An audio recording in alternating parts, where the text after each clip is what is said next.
Magandang araw po sa inyo, Sir Blair.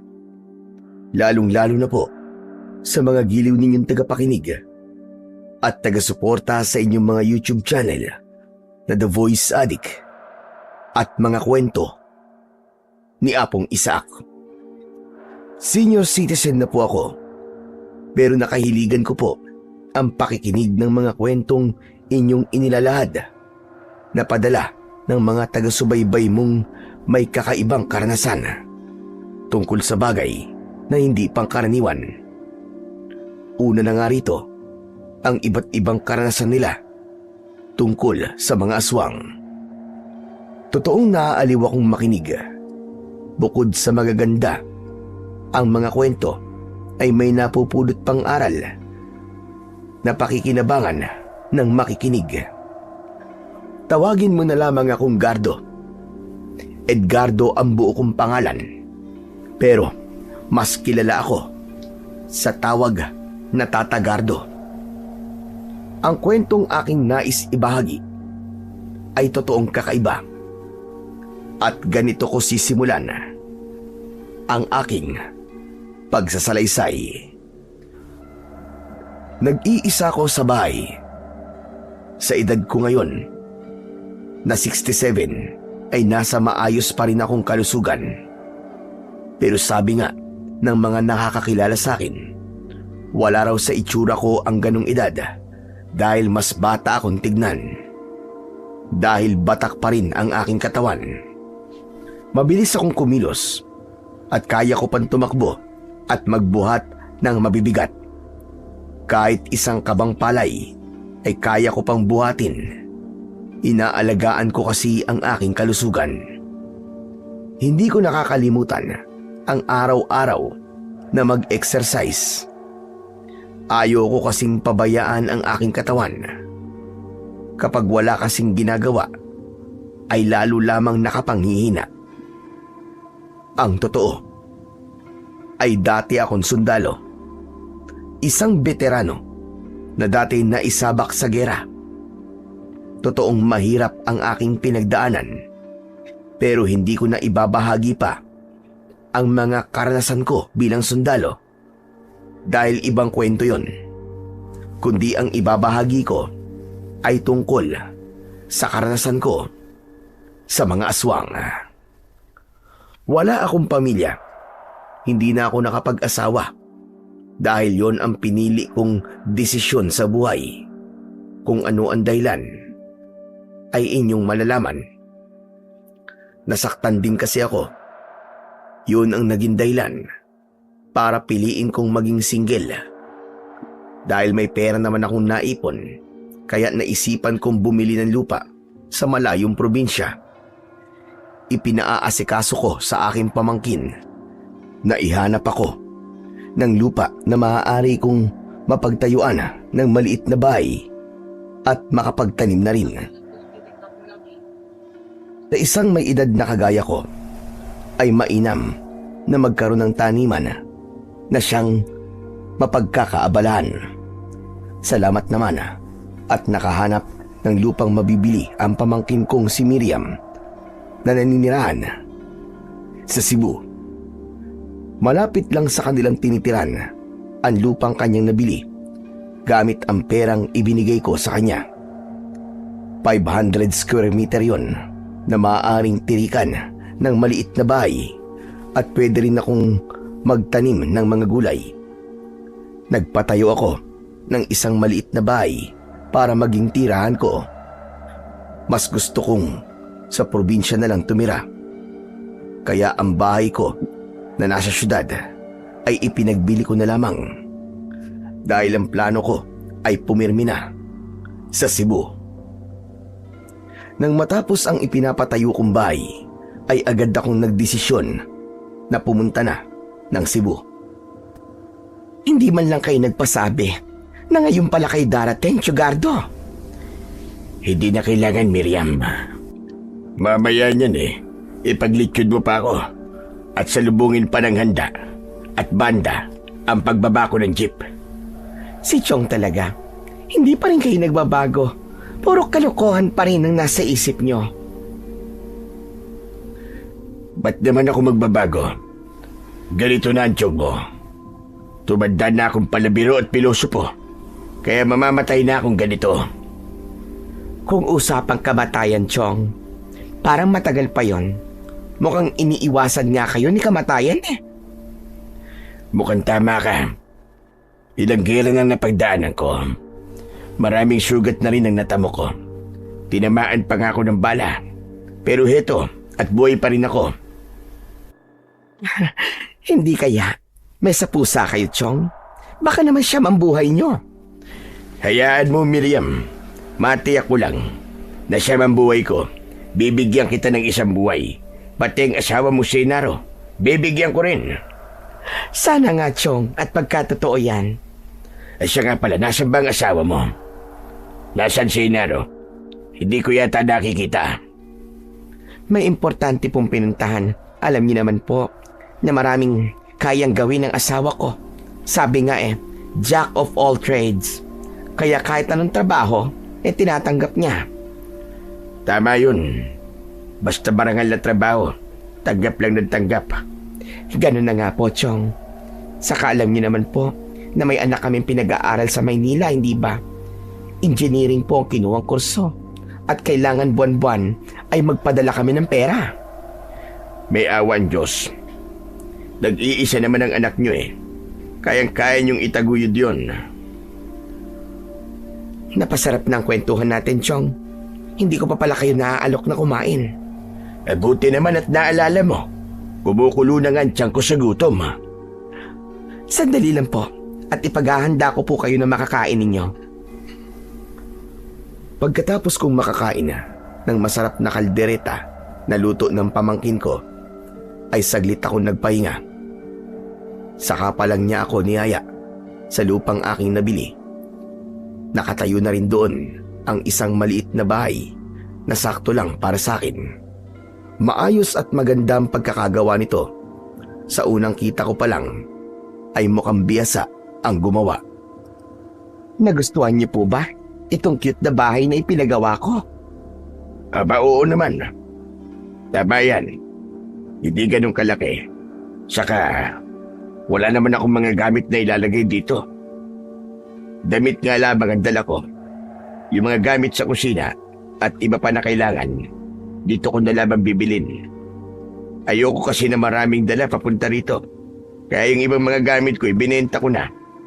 May pinamigay din ako sa mga kapitbahay ko doon sa Maynila. Talagang simpleng buhay nga lang po ang gusto nyo. Oo, Miriam.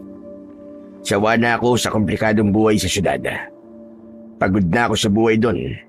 Ayoko na rin ng ingay ng mga sasakyan. Kaya nga pinili kong pumirmi dito. Saka alam mo naman matanda na ako. Ano pa ba ang hihilingin ko sa buhay? Papunta na ako sa takip-silib ng buhay ko. Yun nga lang, nakakalungkot na nag-iisa kayo. Kung bakit po kasi hindi kayo nag-asawa. Okay lang yun. Wala naman akong pinagsisisihan. Sobra kong na-enjoy ang pagiging binata.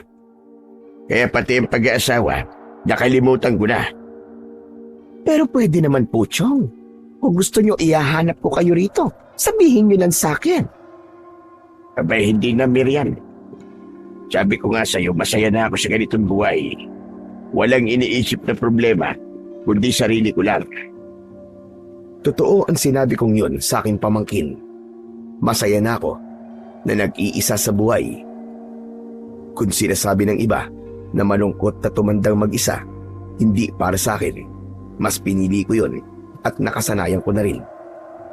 Mahirap nga yung may kasama ka, pero hindi kayo masaya dahil sa problema. Kaya walang issue sa akin kung nag-iisa man ako. Sabi nga, kanya-kanya tayo ng kapalaran at kanya-kanya tayo ng pinipiling buhay. Dahil halos wala pang gamit ang bahay na aking ipinatayo, kaya kinabukasan ay nagpunta ako ng bayan para bumili ng aking mga pangunahing kailangan.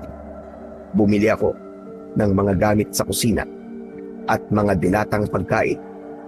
Mas gusto kong maging payak o simple ang pamumuhay ko sa probinsyang aking piniling tirahan. Nag-aasikaso ko ng mga gamit na aking pinamili nang maramdaman kong may pumasok sa aking kubo. Akala ko'y kung sino na yon. Si Hinaro pala, ang asawa ng pamangkin kong si Miriam. Ricardo! Oh, baka kailangan mo ng tulong ko. Wala akong trabaho ngayon. Salamat na lamang, Hinaro. Pero kaya ko na ito. Sigurado po ba kayo? Abay, oo naman. Saka maayos naman itong kusina. May upuan na rin na ipinagawa si Miriam. Kaya ayos na ako dito. Itatabi ko lamang itong mga pinamili ko sa bayan. Basta't kailangan niyo ho ng tulong, Chong ha. Sabihin niyo lang po. Andyan lang naman kami ni Miriam sa kabilang bahay. Tawag lang po kayo. Sige, Hinaro. Ay, teka, siya nga pala. Wala ba kayong nagiging problema ng asawa mo? Saglit na natigilan si Hinaro. Bumuntong hininga ng malalim. Ibig sabihin ay meron, Hinaro. Hindi ko po alam kung maituturing bang problema yun, Chong. Bakit? Ano ba yun? May nanggugulo po sa amin. Lalo na po kay Miriam. Sino ba yun? Sabihin mo sa akin at ako bahala. Yun nga po ang problema eh. Hindi pa namin siya nakikita eh. Ano ka mo? Paano mo nasabing nanggugulo? Eh, di niyo pa pala nakikita. Hindi po kasi basta nagpapakita sa amin.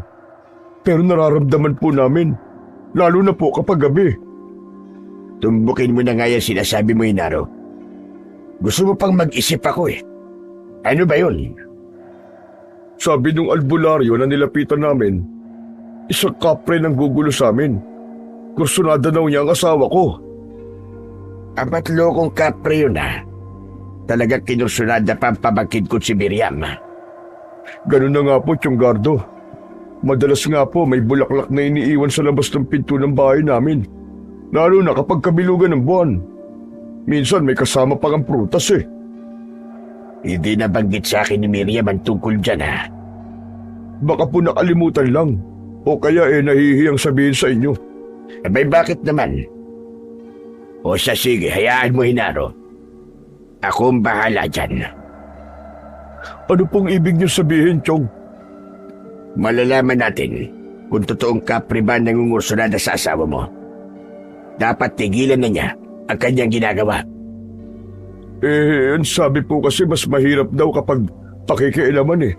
Baka magalit at kung anong gawin sa amin dalawa. Hindi naman maaaring ganyan ang ginagawa niya sa inyo. Paano kung magsawa siya sa pagbibigay ng bulaklak at may ibang gawin? Maaaring dukutin niya si Miriam. Kaya ho ba niyang gawin yun? Hindi natin masasabi, Hinaro. Dahil hindi siya pangkaraniwang nilalang. Sabi mo nga kay kapre, di ba? May kakaibang kapangyarihan yan. Kung ganun po, talaga kailangan namin ng tulong ninyo. Kaya sabi ko nga, ako nang bahala. Gagawa natin ang paraan yan. Hindi ko inaasahan na may ganun palang problema ang mag-asawa. Gaya ng aking ipinangako kay Hinaro, handa ko silang tulungan. Kaya nga lang, tila ayaw ni Miriam sa aking pangakong tulong sa kanila. Hinaro, ano ka ba naman? Hindi mo na lang sana sinabi kay Tiyonggardo. Ano ka ba? Hindi maaaring manahimik na lang tayo at hindi yun sabihin sa kanya. Nag-aalala kasi ako. Saan naman?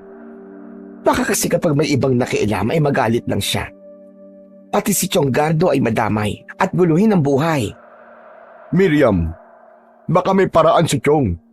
Kaya nga lang ako ng tulong eh. Ang naiisip ko kasi ay baka maging bayolente siya kapag merong nakialam sa kanya. Pero ikaw ang inaalala ko, Miriam. Mamaya, bigla ka na lamang mawala. Kunin ka niya. Hindi naman siguro, Hinaro. Ano bang hindi? Hindi siya tao. Kaya mahirap maging kampante tayo. Delikado para sa atin. Hindi ko rin naman maaaring pabayaan na patuloy na guluhin ng nilalang na yon si Miriam. Kaya bumuo ko ng plano. Kailangan malaman ko kung totoo ngang isang kapre ang sinasabi ni Hinaro na kumukursunada kay Miriam. Kaya ng sumunod na gabi, yun ang tamang pagkakataon para sa aking gagawin. Simula ng pagbibilog ng buwan, madalas, yun ang panahon na lumalabas siya sa kanyang pinagkukubliang lungga. Kaya nga, madalas nakikita siya sa itaas ng puno. Ang malalaking puno ang sinasabing tirahan ng kapre. Kaya hinanap ko ang puno na malapit sa bahay ni na Miriam. Nakita ko yun. May makakapal na dahon at malalaki ang sanga. Sa aking pagtansya, ay matanda na ang punong yon dahil sa malalaking ugat nito na lumitaw na sa lupa. Ito ang uri ng puno na paboritong tirahan ng kapre. Nagtimpla ko ng matapang na kape para inumin. Paraan ko yun upang hindi ako dalawin ng antok. Kaya may pagkakataon akong magbantay hanggang sa lumitaw ang kapre na sinasabi ni na Hinaro. Inihanda ko na rin ang aking gagamiting sandata kung sakaling manakit o may gawing hindi maganda ang naturang nilalang. Nagsimula ng sumikat ang buwan. Sumilip ako sa bintana ng aking bahay. Mula roon ay makikita ko ang nilalang na maaaring magpunta sa may pinto ng bahay ni na Miriam. Hanggang sumapit ang sandaling hinihintay ko. Napansin ko ang isang anino na papalapit sa pinto nila. Maaaring yun na nga ang kapre na kanilang sinasabi. Kaya lamang, wala akong makitang liwanag ng apoy. Dahil nga, ang isang kapre ay sinasabing nananaba ko. Kundi ang nararamdaman ko ay mga yabag. Ganun na lamang ang gulat ko nang makita ko mula sa lugar na kinaroroonan ko ang isang nilalang na nakatayo malapit sa pintuan ng bahay ni na Miriam. May dala itong bulaklak gaya ng ikinikwento ni Hinaro. May kasama rin itong ilang piraso ng prutas, subalit hindi kapre ang aking nakita, kundi isang tikbalang. Malakas ang pakiramdam ng tikbalang na yon. Alam niya na may ibang nakakakita sa kanya. Kaya pagkatapos niyang ilagay sa harapan ng pintuan ang dalang bulaklak at prutas, ay nagpaikot-ikot siya sa bahay na tila may hinahanap. Samantala, lumabas naman ako ng bahay. Handa akong kumprontahin ang kakatwang nilalang na nakita ko. Alam kong meron din akong pakikinabangan sa kanya. Kaya inihanda ko ang aking latigo. Isang kabayong tao ang anyo ng tikbalang. Kaya tama lang na gamitin ko sa kanya ang aking latigo na matagal ko nang iniingatan. Isa ito sa gamit ko na hindi ko maaaring iwan, lalo na ngayong pipirmi na ako dito sa Cebu na magiging permanente ko ng tirahan. Lagot ka sa akin ngayon, tikbalang ka. Kailangan magkaharap tayo para tigilan mo na ang pang-iistorbo mo kay Miriam. Nakasuot ako ng itim na t-shirt at pantalon nang lumabas ako ng kubo. Hindi ako magiging pansinin sa aking suot, kaya nakalapit ako sa lugar ng tikbalang. Nagulat pa ito nang ako'y magsalita dahil nasa gawing likuran niya ako. Magugulatin ka yata. Malakas ka bang uminom ng kape? Ha, tikbalang? Nakatitig lang sa akin ang tikbalang. Kumislap pa ang kanyang mata dahil sa liwanag ng buwan. Biglang umusok ang ilong nito na tila ba nagagalit. Kasunod ay ang halinghing nito na pagpapahayag ng inis. Bakit, tikbalang? Naistorbo ba kita? Kaya lang naman ako nagpakita sa'yo ay para sabihin na tigilan mo ng pamangkin ko si Miriam. Huwag mo na siyang istorbuin. Saka may asawa na siya. Nakikinig at nagmamasid lang sa akin ng tikbalang, pero napapansin ko na panay ang kalahig ng isa niyang paa sa lupa. Pagpapakita yon na hindi siya komportable. Ayaw siguro na sinisermonan siya. Minsan pa ay lumikha ng tunog ang tikbalang. Tunog ng katulad ng isang kabayo. Kasunod nun ay palundag na lumapit. Aatake sana sa akin ang tikbalang. Bumagsak siya malapit sa harapan ko. Agad kong pinaikot at iwinasiwas ang aking hawak na latigo. Pumulupot yun sa leeg ng tikbalang. Saka bigla kong hinila. Nasakal ang impakto at lalong nagalit. Mas hinigpitan ko pa ang paghila sa latigo. Alam kong sa pagpaslang ng nilalang na katulad ng tikbalang ay dapat unahan lang. Kapag mas mabilis kang kumilos at dumiskarte, wala na silang magagawa pa. Kaya iyon ang ginawa ko. Ang unahan siya para hindi na siya makakilos pa. Mukhang tama naman ang naging diskarte ko. Dahil nahirapan siyang alisin ang nakapulupot na latigo sa kanyang leeg. Alam kong malakas siya. Pero dahil hindi pangkaraniwang lubid ang latigo at pangontra ito sa mga nilalang na katulad ng tikbalang, wala itong nagawa. Saglit pa ay bumulagta ito. Hindi ko agad inalis ang latigo na sumakal sa kanya. Nag-alala ko na maaaring nagkukunwari lang. Pero nang sipain ko siya, ay hindi na siya gumalaw pa. Mas malakas ako kaysa sa tikbalang. Yun ang naisip ko. Pero hindi lang lakas ko ang dahilan kung bakit nagawa kong talunin ang tikbalang na yon, kundi sa tulong na rin ng kakaibang latigo na aking ginamit. Nakabuka ang bibig ng tikbalang. Kitang-kita ko ang kanyang mga ngipin. Kaya sinipat-sipat ko yon hanggang makita ko ang aking hinahanap. Ito na ngayon. Ito lang ang namumukod tangi. Kaya itong ngipin na ito ang dapat kong kunin. Ang pinakamaputing ngipin ng tikbalang ang kailangan kong kunin. Dahil pinaniniwalaan na ang pinakamaputing ngipin ng tikbalang na nasa gawing itaas ng bibig nito ay may taglay na lakas. Sinubukan kong tungkabin ang pinakamaputi niyang ngipin. Kaya lang, matigas at mahirap itong tanggalin. Kaya humanap ako ng matigas na bagay na magagamit ko para maalis ang ngipin ng tikbalang. Isang matigas na kahoy ang aking nakita. Ginamit ko yun para matanggal ko ang ngipin. 2 ulit kong pinukpok gamit ang matigas na kahoy ang ngipin ng tikbalang hanggang sa matanggal ito. Tumalsik pa ito ng ilang metro. Mabuti na lang at nakita ko rin kagad. Dinampot ko yun at inilagay sa bulsa ng suot kong pantalon. Iniwan ko na ang tikbalang na walang buhay at nagbalik na ako sa loob ng aking kubo. Bago pa ako tuluyang pumasok sa loob ng aking kubo, ay sinulyapan ko ng tingin ang katawan ng tikbalang na aking napatay. Hindi ako makapaniwala sa aking nakita dahil nawawala na roon ang tikbalang. Hindi ko alam kung paanong bigla na lang yun nawala. Pero hindi ko napilit pang inalam. Sadyang puno ng hiwaga ang buhay. Lalo na't hindi pang karaniwang nilalang ang hayop na aking napatay.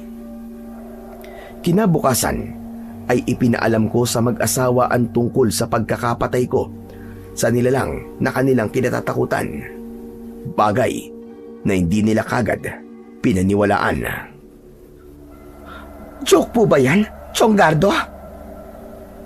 Jaski kang bata ka. Ba't naman ako magjojoke? Hindi po kasi makapaniwala si Miriam na mapapatay niyo po ng ganong kadali ang kapre. Saka hindi naman kapre ang nilalang na kumukursunada kay Miriam eh. Kundi isang tikbalang. Ano ho? Tikbalang? Oh, tikbalang. At alam kong mas mapanganib ang tikbalang. Pero kung talagang napatay niyo sa Chonggardo, matatahimik na kami. Kaya lang bakit kaninang paggising namin, wala kaming nakitang anuman. Yun din ngang ipinagtataka ko, Hinaro eh. Paanong bigla na lamang naglaho ang tikbalang na yun? Wala man lang naiwang marka para patunayan ko sana sa inyo na napatay ko ng tikbalang. Malalaman din po natin yan, Chong. Mabuti pa po, dito na kayo mag-almusal sa bahay. Naghanda po ako ng sinangag at daing na bangus. Paborito niyo po yon, alam ko. Kapag ganyan ang ipang-iimbita mo sa akin, aba, hindi talaga ako makakatanggi. Naghanda na nga ng mesa si Miriam. Dahil sa kanyang sinabing pagkain ay bigla kong nakaramdam ng gutom. Nang dudulog na kami sa mesa para kumain, bigla kaming nakarinig ng tila may napuputol na kahoy. Ano yun? Parang may nabaling sanga ng puno ah. Matanda na kasi ang ilang puno dito sa lugar natin, Hinaro. Baka may nabali lang. Sandali nga at titignan ko. Baka mamaya kung ano nang nabagsakan nun. Tumayo si Hinaro at nagpunta sa may pinto ng kanilang bahay. Bigla niya kaming tinawag. Miriam! Chong! Hali muna kayo! Nagmamadali kaming tumayo ni Miriam at pinuntahan si Hinaro. Itinuro niya ang kanyang nakita na nagdulot sa kanya ng pagtataka. Yung matandang puno na sinabi nating tiraan ng maligno, biglang naputol. At tignan mo, oh, biglang nangitim ang mga dahon. Parang natutuyo na. Aba, oo nga, Hinaro. Kahapon lang maayos pa naman yan at makapal ang dahon. Pero ngayon, parang nagbabagsakan ng mga dahon. Paano nangyari yun? Sabi ko nga sa inyo, wala na ang nilalang na pinaniniwalaan yung nakatira dyan. Yung tikbalang na napatay ko, na akala nyo ay isang kapre. Kung biglang naggaganyan ng puno, Chong, totoo nga po ang sinabi nyo. Tama ka, Miriam. Dahil hindi basta mamamatay yung puno kung walang kakaibang nangyari. Ang punong tira ng tikbalang ay maaaring karugtong na rin ang kanyang buhay. Kaya nang mapatay ko ang tikbalang, unti-unti na rin mamamatay ang puno. Kung ganun, tapos na ang problema namin. Wala namang gugulo pa dahil naglaho na ang kumukursunada sa'yo, Miriam. Magiging palagay na rin ang loob ko, Chong. Kaya salamat po. Maraming salamat po sa ginawa niyong pagtulong sa akin. Sabi ko naman sa inyo akong bahala. Gagawan ko na solusyon ang problema nyo. Ngayon nagawan ko ng paraan, kaya magiging payapa na uli ang buhay ninyo.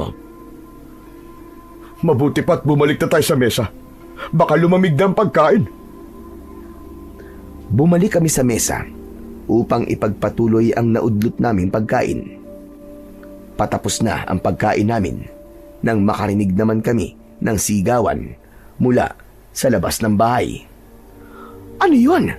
Parang nagkakaingay Parang nagtatakbuhan. Mukhang may iba pang problema dito sa baryo nyo. Hindi ko nga alam kung bakit tila nagkakasunod-sunod na yata ang problema dito sa baryo. Tumayo ako at iniwan ang pagkain. Tutal halos tapos na rin ako. Lumabas ako para malaman ang nangyayari kung bakit nagkakaingay ang mga tao. Agad na nahagip ng aking mga mata ang dalawang lalaki na duguan. May mga kalmot sa muka at may kagat sa leeg. Lumapit ako at nakiusyoso. Hindi ko mapigilang magtanong sa matandang babae. Mawalang galang na. Ano ba nangyari sa kanya? Hindi na nga nagawa pang sumagot ng matabang babaeng tinanong ko, kundi ang agad na sumagot ay ang isa sa dalawang lalaki na may sugat sa muka at duguan ang katawan. May umatake sa aming dalawa. Nang papunta kami sa gubat. May mga halimaw na gustong pumatay sa amin. Kapitan Esmeralda, hindi ligtas ang baryo natin. May mga halimaw. Maraming aswang. Mga aswang? Ang gumawa ng ganyan sa kanila? Opo. At ngayon lang ito nangyari dito sa baryo namin. Kapitan Esmeralda, hindi sila pangkaraniwang aswang. Napakadelikado nila. Kung gano'n ay kayo pala ang kapitan rito. Oho, Tatang. Esmeralda ang pangalan ko. Ngunit ang tawag nila sa akin dito ay Kapitan Esme. Ako naman si Gardo. Bago lang ako dito sa baryo nyo. Pero dito na ako maninirahan dahil may nabili akong lupa dito. Pamangkin ko nga pala si Miriam. Kung gano'n, Sa inyo pala yung magandang kubo na ipinatayo niya malapit sa kanilang tirahan. Ganun na nga, Kapitana. Yun ang lupa na nabili ko. Tila hindi magandang salubong sa pagdating nyo ang ganitong problema, Tata Gardo. Ganun talaga. Hindi natin kontrolado ang mga nangyayari. Pero alam kong lahat naman ng problema ay merong solusyon. Tama kayo dyan, Tata Gardo. Handa akong tumulong sa abot na makakaya ko, Kapitana. Salamat sa inyo, Tata Gardo. O siya, maiwan ko na muna kayo. At kailangang isama ko sa barangay ang 2 biktima. Ang mahalaga sa ngayon ay buhay sila at nasabi nila ang problema at kung anong nilalang ang muntik na pumatay sa kanila. Kayong 2 sumama kayo sa akin para magamot ang mga sugat ninyo. Umalis na si Kapitana Esme kasama ang 2 lalaking sugatan. Naiwan akong nakatanaw sa kanila. Ang ibang tao na naroroon ay nagkanya-kanya na ng alis. Na mababakas sa muka ang kalungkutan at pagkabahala. Alam nilang malalagay sa peligro ang kanilang buhay sa mga susunod na araw. Bumalik na ako sa loob ng bahay ni Miriam. Tapos nang kumain ang mag-asawa, umiinom na lang sila ng kape. Dahil hindi sila lumabas, kaya ako na lang ang nagsabi sa kanila ng nalaman kong balita sa labas. Suwang ka mo? Ang umatake dun sa 2 lalaki, Gardo. Yun ang sabi nila. Naroon din sa labas ang inyong Kapitana. Nag-aalala siya sa sinabi ng 2 lalaki. Ngayon lang nangyari to dito sa baryo na may umataking aswang. Ang sabi nila ay sa gubat sila inatake ng aswang. May mga taga rito kasi na nanguhuli ng mga ligaw na hayop sa gubat. May ilan naman na nangunguha ng mga ligaw na halaman. Yung mga wild orchids na naipagbibili. Maaari sila yung inatake ng sinasabi nilang aswang. Kung taga rito sa baryo natin, yung 2 lalaking inatake ng halimaw, malamang makarating na rin dito ang aswang na yon. Posible nga yun, Miriam. Tapos na nga ang problema natin sa kapre o tikbalang na yon. Tapos ngayon, heto na naman, ibang halimaw na naman. Maaaring mas mapanganib sila. Tama ka, Inaro. Totoong mas mapanganib ang aswang kaysa sa ibang mga elemento. Paano na kaya itong baryo natin kapag nagasik sila ng gulo dito? Isa yan sa magiging malaking problema ni Kapitana. Pagkatapos kong makikain sa bahay ni Miriam, ay umuwi na ako sa aking bahay. Itinuloy ko ang ibang bagay na dapat kong gawin. Plano ko ring simulan ang paggagarden sa gawing likuran ng aking bahay. Medyo malawak pa ang bakanting lote na maaari kong taniman ng mga gulay at punong namumunga. Ito ang pagkakaabalahan ko ngayon at sa mga susunod pang mga araw. Dito ko nahihintayin ang pagdating ng takip silim sa aking buhay. Gusto kong dito na maranasan ang kapayapaan at katahimikan hanggang sa mga huling sandali. Kaya lamang mukhang hindi mangyayari ang inaasam kong kapayapaan dahil ilang araw mula nang ako'y dumating sa Barrio Salgado ay ganung balita kagad ang nalaman ko. May mga aswang na nagbabadya ng kaguluhan sa baryo. Gayunpaman, inasam ko na sana ay hindi mangyari yon. Maaaring sa ibang lugar manggulo ang mga aswang na yon. Kaya nga lang, mga masasamang nilalang sila at ang punteriya nila ay magatid ng gulo sa mga mapayapang lugar. Kaya hindi magiging ligtas ang baryong kinaroroonan ko. Hindi nangyari ang aking inaasam na katahimikan dahil ng mga sumunod na araw ay may mga bagong balita na lalong nagdulot ng pangamba sa mga taga-baryo. Mukhang nagsisimula na nga silang manggulo, Chong. Sino, Miriam? Ang mga aswang. Kanina, nung nagpunta po ako sa tindahan para bumili, ay narinig ko ang usap-usapan ng mga tambay doon. Ang sabi ng ilan sa kanila, may mga alaga silang pinatay. sa idang dugo ng ilan sa mga alaga nilang baboy, yung mga kambing at yung mga manok nila. Mga hayop na hindi lumalaban ng mga yon. Ganun na nga po, Chong. Yung mga hayop na walang magagawa kapag inatake. Mga aswang daw ang may kagagawan. Yun ang hinala nila, Chong. Sa ngayon, ay mga alaga nilang hayop ang binibiktima ng mga aswang. Nakakatakot na sa mga susunod na araw. Baka mamaya ay mga tao na. Hindi malayong mangyari yun. Ang mahirap ay baka puntiryahin nila ang mga bata. Maaaring gano'n na nga, Chong. Lalo na ang balitang narinig ko ay kakaibang uri daw sila ng aswang. Hindi lang sila sa gabi umaatake kundi kahit na araw. May kakayahan din daw silang gumala kung araw, pero nasa anyo ng isang pangkaraniwang tao. Kung gabi naman ay naroon ang kakayahan nilang magpalit ng nakakatakot nilang anyo, ang pagiging isang halimaw. Kung ganyan ang kaya nilang gawin, maaaring may mga aswang na nakapasok na dito sa baryo. Yun nga ang mahirap, Chong. Dahil iba't ibang tao na rin ang nakakarating dito sa baryo. At maaari sila magkunwaring mga naglalako ng kung ano-anong pagkain. Pero ang motibo pala nila ay ang pag-aralan ng lugar na ito para sa kanilang masamang plano. Ganun na nga po. Kaya lalong delikado ang mga taga rito.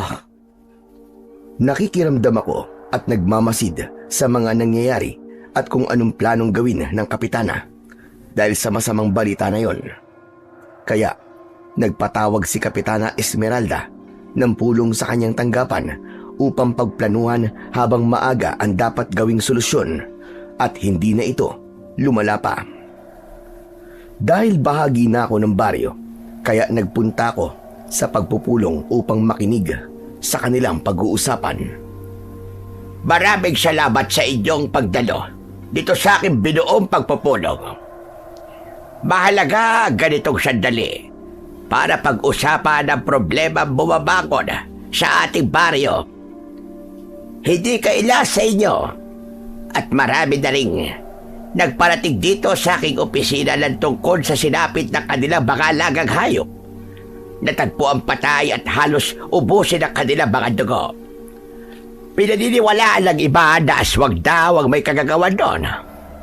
Bagamat walang nakakita at magpapatunay na mga halimaw na aswang nga ang gumawa ng pagpatay sa mga hayop. Kahit walang nakakita, pero ang paraan ng pagpatay, natitiyak naming aswang ang gumawa nun. Isang matandang lalaki ang tumayo at nagsalita. Sinang-ayon na naman ito ng karamihan. Naniniwala sila na aswang ang nag-aasik ng takot at lagim sa baryo. Sige, sabihin na nating mga aswaga. Hindi pagkaraniwang dilala ang mga yon. Kaya dapat tayo magtulong-tulong para protektahan ang isa't isa. Kailangan rin natin gumawa ng paraan para mapatay ang aswang na yon. Payag ba kayong lahat?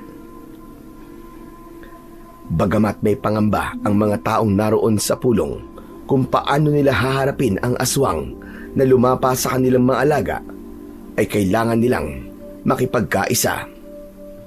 Pero hindi tayo dapat magpadalos-dalos sa ating gagawin. Kailangan pag-isipan ang magiging kilos natin. Hindi lamang dobling ingat, kundi tripling pag-iingat ang gagawin natin. Kailangan pagsapit ng gabi ay tiyakin na nakasarado na mga bintana at huwag nang hayaang maglaro sa labas ang inyong mga anak. Nagpatuloy sa kanyang pagpapaalala si Kapitana Esmeralda. Tumayo si Genaro upang magtanong kay Kapitana. Kaya lang po, Kapitana, may bali-balita na kahit araw daw po ay posibleng gumagala ang aswang sa anyo na katulad dating tao.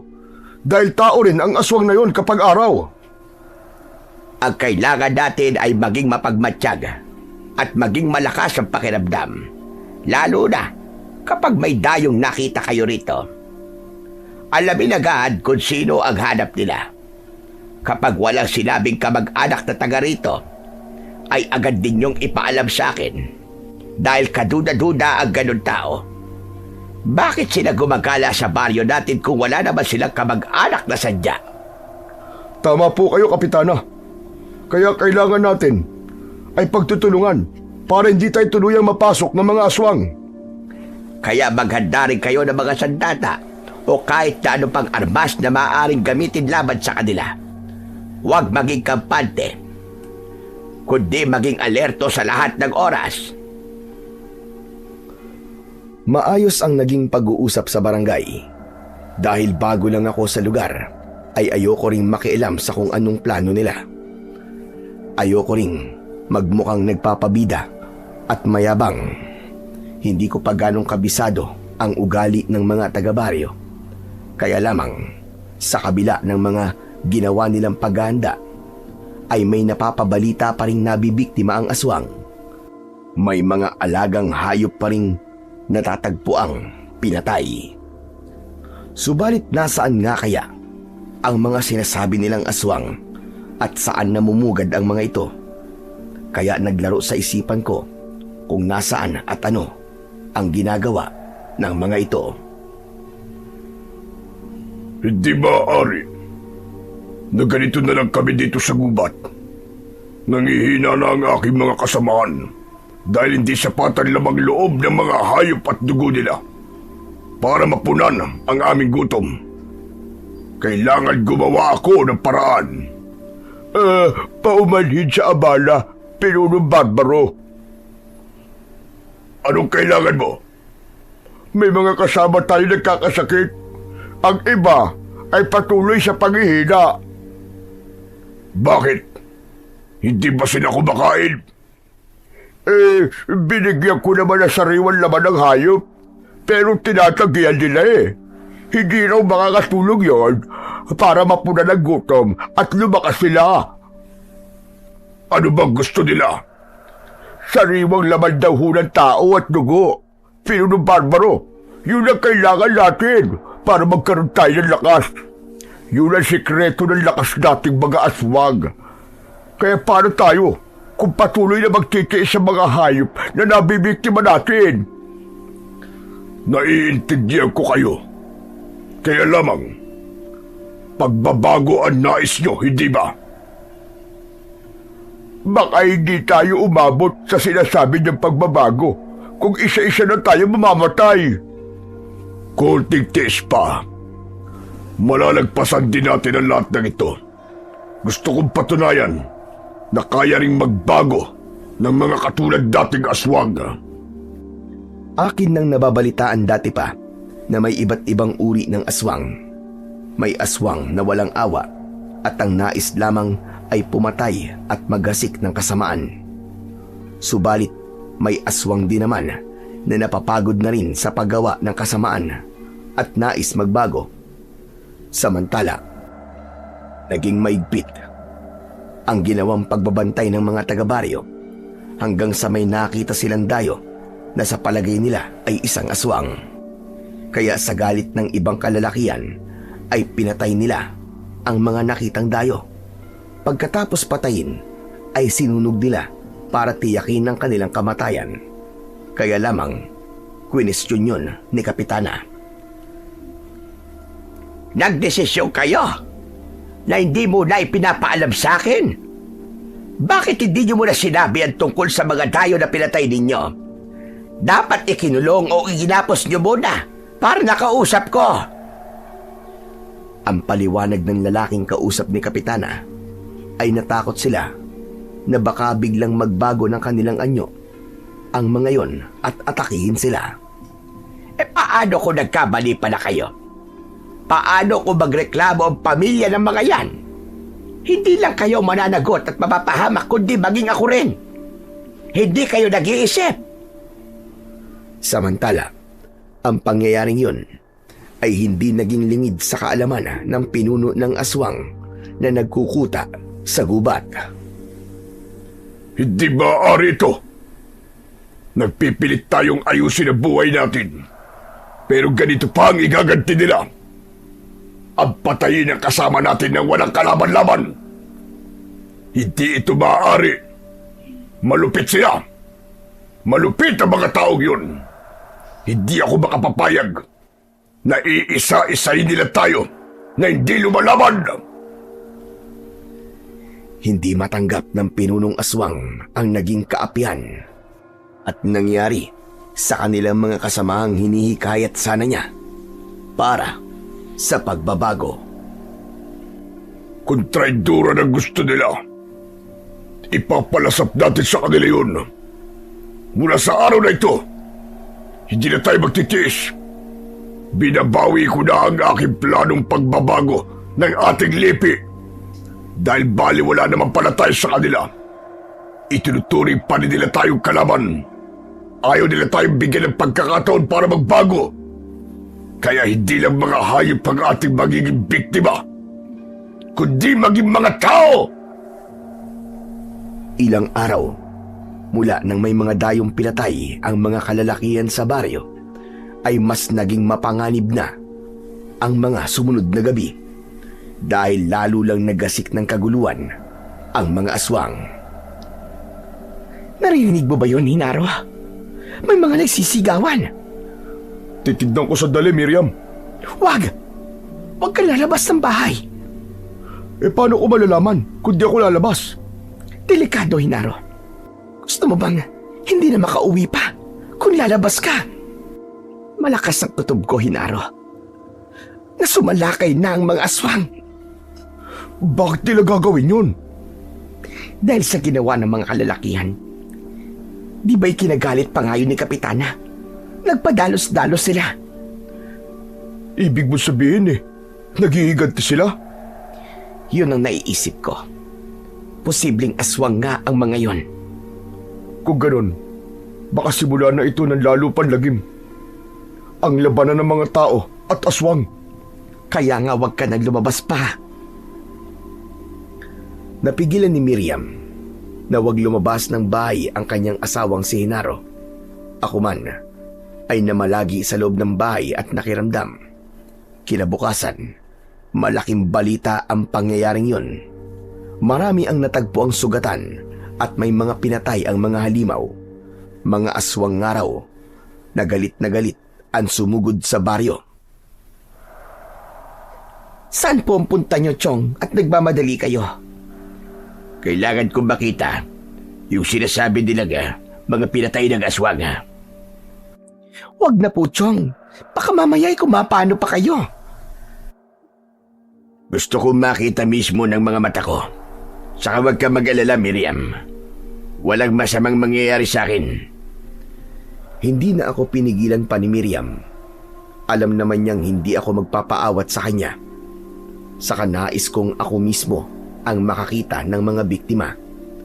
May mga nakita rin akong nagmamadali na naglalakad at sa palagay ko papunta sila sa lugar kung nasaan ng mga taong pinatay ng mga aswang.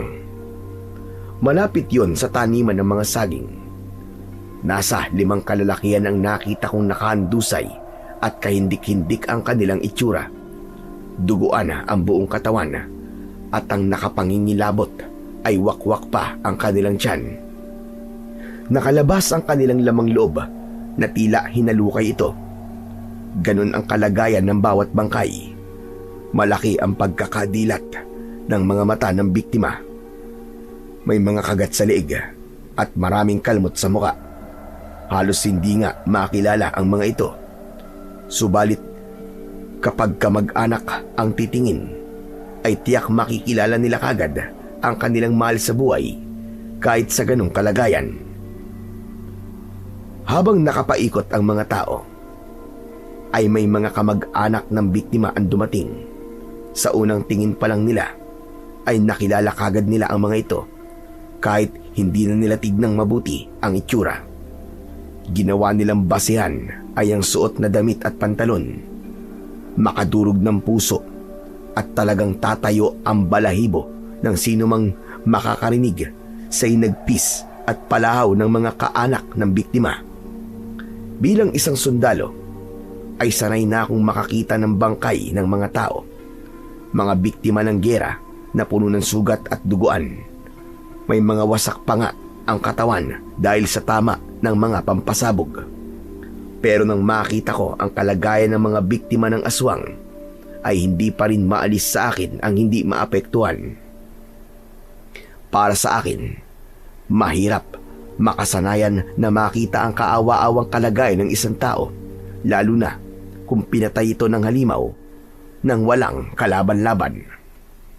Naroon si Kapitana Esmeralda ng mga sandaling yon. Mababakas sa kanyang muka ang labis na kalungkutan. Bilang ina ng barangay ay masakit sa kanya na makita ang kalunos-lunos na kalagayan ng mga nasasakupan niya. Katunayan, hindi lang pala sa lugar na yon na malapit sa sagingan na may natagpo ang bangkay, kundi sa iba pang lugar sa baryo. Meron ding natagpo ang malapit sa ilog. Kung gaano karumal-dumal ang ginawang pagpatay sa ibang biktima, ay ganun din sa iba. Mababakas ang matinding galit ng mga aswang na pumatay sa kanila. Hindi ba, Ari?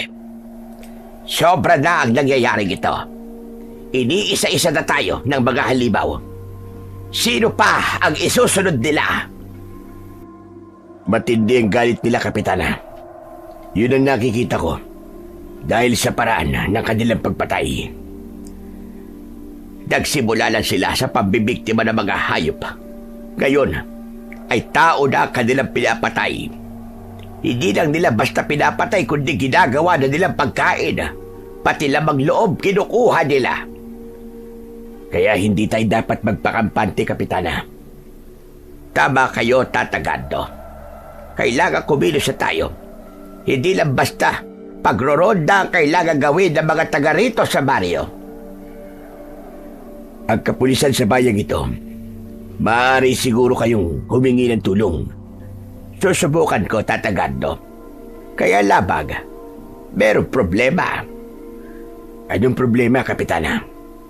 Kapag sinabi namin na mga aswang ang pumapatay, makapagtawanan lang tayo ng hepe. Bakit naman pagtatawanan? Meron ba nakakatawa na sabihin ng totoo? Hindi niya paniniwalaan ang aswang. Kundi sasabihin doon, baka may serial killer na siya gumagawa ng pagpatay. Mga aswang na serial killer. Hindi ba pwedeng ganun ang sabihin ninyo? Minsan na akong lumapit nang dumami ang mga hayop na napapatay. Pero baka raw nagkakabali lang ako, baka ligaw na hayop lang daw. Dahil nga, hindi siya naniniwala sa aswang. Siguro, mas maiging magpalipas siya rito ng gabi para malaman niya ang totoo. O kaya naman, may dumating na aswang sa opisina niya at guluhin siya para maintindihan niya mga taga rito sa baryo. Damuho siya. Ayoko lang na makipagtalo. Kaya, nagdadalawang isip akong lumapit uli sa kanila.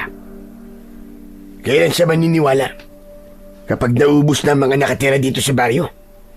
Kapag lahat tayo ay wakwak ng katawan? Kapag mga bangkay na tayo, nadilat ang mga mata, ganun ba?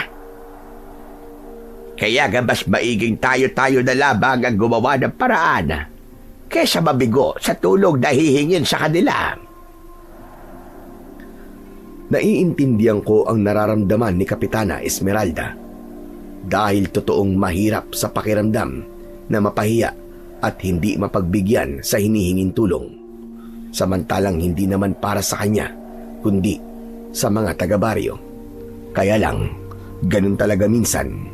Hindi lahat na pagbibigyan. Maliban lang kung meron kang padulas. Ibig kong sabihin ay may under the table na maibibigay para paboran sa kahilingan. Sabi nga, money talks kahit saang larangan. Iba pa rin ang nagagawa ng salapi. Yan ang katotohanan sa ating lipunan. Mabisang magsalita at gumalaw ang pera. Kahit ayaw, napapapayag. Dahil ang nais ni Kapitana ay bigyan ng solusyon ang lumalalang problema sa baryo, kaya muli ay nagpatawag siya ng pagpupulong. Mahalagang mapag-usapan nila kung paano nila hahadlangan ang ginagawang panggugulo ng mga kampon ng kadiliman.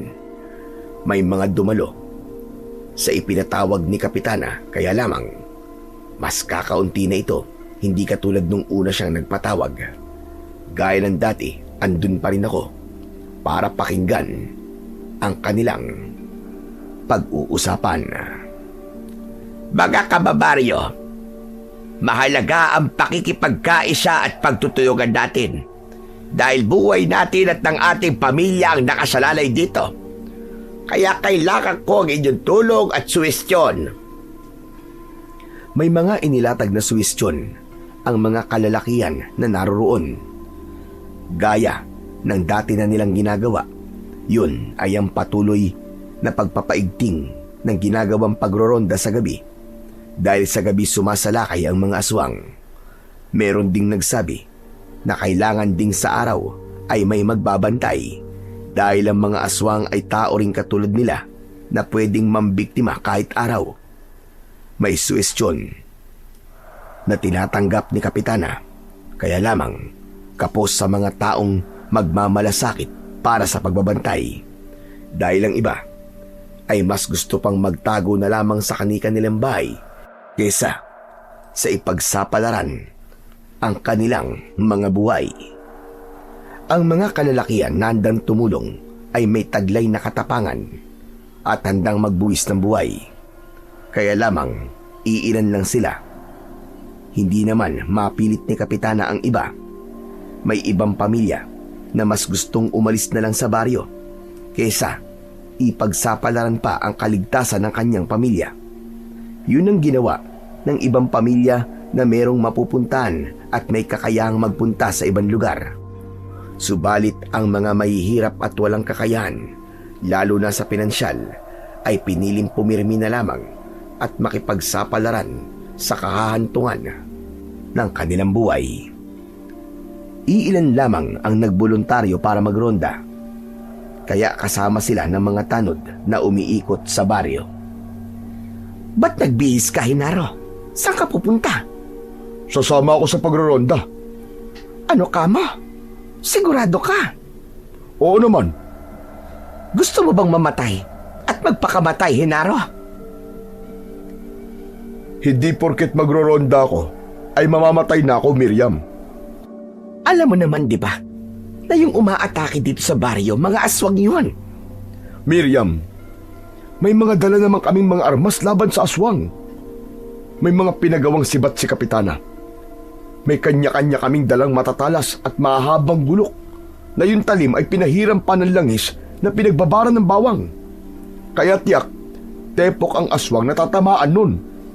Kahit na ba, nakakatiyak ka ba na ganun kadaling talunin ng mga halimaw na yon? Hindi naman ako nag-iisa eh. Grupo kami. Kaya po protektahan namin ang isa't isa, tulong-tulong kami. Hindi, Hinaro. Mas maiging tumahimik ka na lang dito sa bahay para walang mangyaring masama sa'yo. Hindi ako katulad ng ibang taga rito sa atin na mga duwag.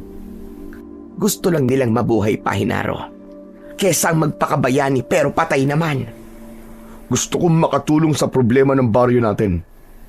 Ayoko na wala akong ginagawa. Pero Hinaro, huwag ka na matigas ang ulo. Nakapagdesisyon na ako, Miriam. Hindi mo ako mapipigilan. Walang nagawa si Miriam para pigilan ang asawa. Buo ang loob nito na sumama sa ronda para protektahan ang mga naninirahan sa baryo. Walang kaukulang bayad ang gagawin niyang pagsasakripisyo. Maaaring mapahamak siya, pero may mga ganong tao. Hindi importante sa kanila ang materyal na bagay na mapapakinabangan, kundi ang mahalagay makatulong sa kapwa. Kaya umiiyak na nagpunta sa aking bahay si Miriam. Sinabi niya sa akin ang ginawa ng asawang si Hinaro. Puwisit na Hinarong iyon. Saksakan ng tigas ng ulo. Lalaki ang asawa mo, Miriam. Gusto lang niyang ipakita na hindi siya duwag. Hindi nga siya duwag. Pero ano naman ang mapapala niya sa pinapakita niyang katapangan? Kung mapuruhan siya ng aswang, di maaga ako mabubiyuda. Bakit naman kasi ganyan ang iniisip mo? Aswang po ang sasagupain nila, Chong. Kahit na ba, hayaan mo lang ang asawa mo. Hindi nyo kasi naiintindihan ang nararamdaman ko, Tsugardo. Iba ang kumpiyansang binibigay sa tao ng desisyon ni Hinaro. Ayaw mo ba nun? Matapang asawa mo. Ibig sabihin, kaya kanyang ipagtanggol. Sa kayong ginagawa niya, ay para din sa iyo yun. Basta, para sa akin ay pagpapakamatay ang ginagawa niya. Walang maidudulot yung pag-aalala mo. Ang maigi pa, Miriam, umuwi ka na. Magdasal ka. Ipagdasal mo ang kaligtasan ni Hinaro at ng mga kasama niyang magroronda. Alam ko kung saan nanggagaling ang pag-aalala ng pamangkin kong si Miriam. Kaya lang, bilang lalaki at isa pa dating sundalo, ay naiintindihan ko ang damdamin ni Hinaro. Ayaw din niya na wala siyang ginagawa kung ang pag-uusapan ay para sa kapakanan ng Baryo Salgado. Samantala ng gabing yon, abala na sa pagroronda ang grupo ni Hinaro kasama ang mga barangay tanod. Dumating ang kanilang inaasahang bisita sa baryo na may dalang lagim. Umatake ang aswang. Gamit ang kani-kanilang mga sandata ay nakipaglaban sila sa mga ito. Mga tanod man ang kasama ni Hinaro sa pakikipaglaban sa mga aswang, ay hindi rin sila biyasa sa ganung uri ng engkwentro. Kaya nasugatan ang mga ito. Bagamat meron silang napatay na aswang, pero hindi pa rin sapat yun para sabihing nagtagumpay sila. Nang makita ng grupo ni Hinaro na umurong ang mga aswang na kanilang nakasagupa, ay naging kampante sila. Inakala nila na tapos na ang ginawang pag-atake ng mga ito. Subalit nagkakamali sila dahil mula sa madilim pambahagi ng baryo ay muling lumusob ang grupo ng mga aswang. Hindi noon nakahanda si Hinaro at ang mga kasamaang tanod, kaya napatay ang ilan sa kanila at ang iba'y nasugatan. Dahil yon sa matatalas na ngipin ng aswang at matutulis na kuko na ginamit para atakihin sila. Maigi na lamang at mag-uumaga na noon. Sa unang pagtilaok ng manok, agad na umurong ang mga ito dahil hindi sila dapat abutan ng unang pagputok ng araw. Kapahamakan yun para sa kanila. Sila ang mga aswang na hindi kaya ang liwanag ng araw. Oras na abutan sila ng sikat ng araw at bumalik sa dati nilang anyo, ay mawawalan ng bisa ang kanilang kakayahan. Kaya sila'y nagiging pangkaraniwang tao. Panganib yun para sa kanila dahil hindi nila magagawang ipagtanggol ang kanilang sarili. Kaya lamang ang naging pag-atake ng mga aswang sa grupo ni Hinaro ay nag-iwan ng mga sugat sa kanilang katawan. Nakita mo na, Hinaro? Yan! Yan ang sinasabi ko sa'yo. Masyado kasing matigas ang ulo mo. Hindi naman namin akalain na may darating pang aswang eh. Natalo na namin yung unang grupo eh.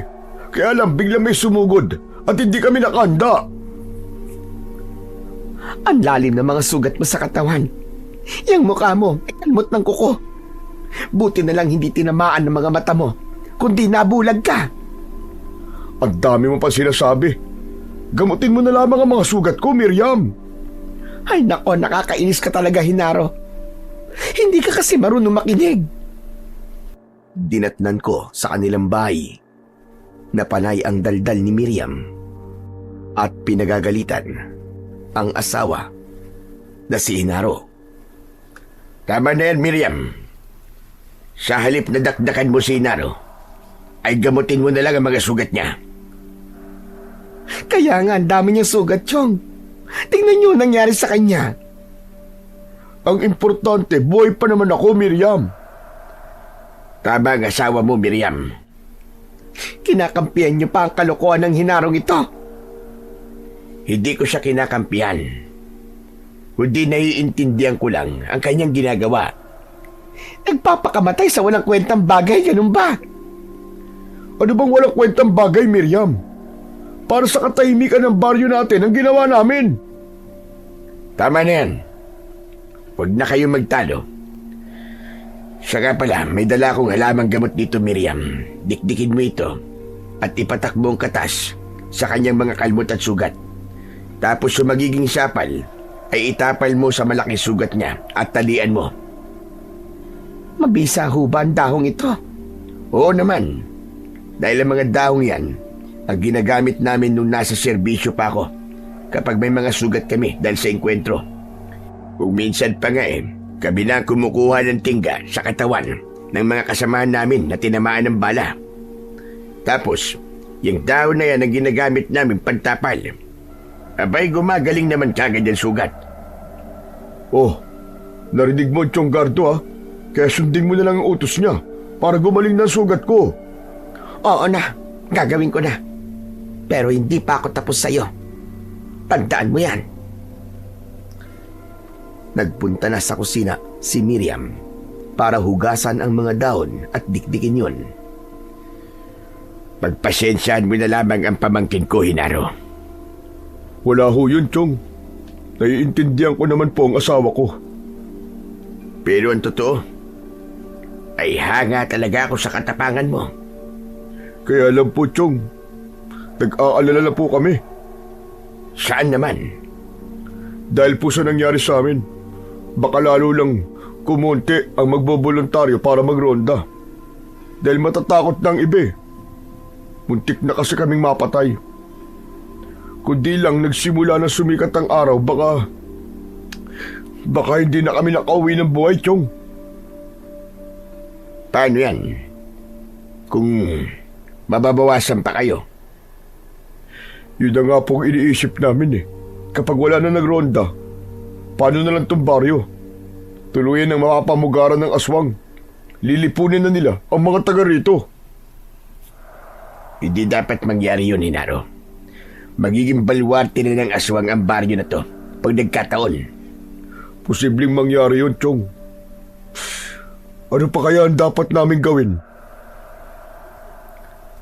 Bagamat bago lang ako sa baryong yun, ayoko ring tuluyang pamugaran yun ng mga kampon ng dilim. Kaya dapat na siguro kong makialam. Kailangan kong gamitin ang aking nalalaman para tulungan ang mga taga-baryo. Pero hindi ako maglilider sa kanila, kundi may iba akong planong gawin. Hindi ko na muna sasabihin yun kay Hinaro at sa aking pamangkin. Ayokong may makakaalam ng aking binabalak. Sadyang nasa panganib na ang baryo sa kamay ng mga aswang na banta sa kanilang kaligtasan. Umabot na kasi sa sukdulan ang kanilang galit dahil hindi nila matanggap ang sinapit ng kanilang mga kasama. Ngunit hindi rin naman nila masisisi ang mga tao dahil naperwisyo ang kanilang mga alagang hayop na kanila din namang pinagkakakitaan. Dahil sa pagpatay sa mga ito ng mga aswang, ay nawawalan sila ng kabuhayan. Bagay na hindi naiintindihan ng mga nilalang mula sa kadiliman. Ngayon nga ay mas naging panganib pa sila sa mga taga-baryo. Hindi tayo titigil, mga kasama. Tuluyan na tayong ginalit na mga tao. Kaya tama lang na maghiganti tayo at guluhin sila. Yun ang nararapat sa kanila. Lipunin natin silang lahat. Malakas na sumagot at sumang-ayon ang mga aswang na kapanalig ni Barbaro na siyang pinuno ng mga ito. Hindi natin patatahimikin ang mga nilalang na naninirahan sa baryo. Sila ang unang nagdeklara ng gera sa pagitan ng mga aswang at mga tao dahil sa ginawa nilang pagpatay sa ating mga kasama. Kaya dapat lamang natin silang iganti. Kaya papatayin din natin sila gamit ang ating mga kamay. Nagbubulungan ang mga aswang nakaharap ni Barbaro. Sa mga sinabi ng kanilang pinuno ay lalo lamang pinag-alab ang galit na nasa dibdib ng mga nilalang ng dilim. Samantala, sa pag-uwi ko sa aking kubo, ay inihanda ko na ang ilang gamit. Kailangan ko rin pumunta ng bayan para bumili ng mga kailangan para sa aking pinaplano. Hindi ba'y kakapunta nyo lamang sa bayan itong nakaraang araw, Tsugardo? May mga nakalimutan kasi akong bilhin. Kaya kailangan kong bumalik doon. Ganun ho ba? Abay, sige ho. Baka maya-maya lang dumaan na po yung tricycle ni Mang Igme. Baka may kailangan ka, isasabay ko ng bilhin. Wala naman po, Chong. Saka baka magpunta rin po ako sa bayan sa mga susunod pong araw. Kumusta nga pala si Inaro? Masakit pa ba mga sugat? Kahit naman po papano ay nabawasan na po yung kirot at nagsisimula na pong matuyo. Maigi naman. Sabi ko naman kasi sa iyo mahusay yung katas ng halamang gamot na ibinigay ko sa iyo. Nakakainis nga po, Chong. Hindi pa ganong magaling ang mga sugat pero gusto na namang sumama sa pagroronda. Aba, sabihin mo wag muna. Dahil may mga sugat pa siya, kailangan niya muna magpagaling. Chong, kahit po gumaling na ang mga sugat niya, ay hindi ko na po siya papayagan sumama pa sa pagroronda. Aba, mamaya magtalo na naman kayo niyan. Hindi po baling magtalo kaming dalawa. Kahit pa magalit siya sa akin, okay lang ho. Ang mahalaga ay mailigtas ko si Inaro sa tiyak na kapahamakan. Minsan pa ay sinabi sa akin ni Miriam na hindi niya na papayagan pa ang asawa na magronda. Habang naglilitanya siya sa mga sasabihin pa sa akin, ay biglang may narinig akong tunog ng tricycle.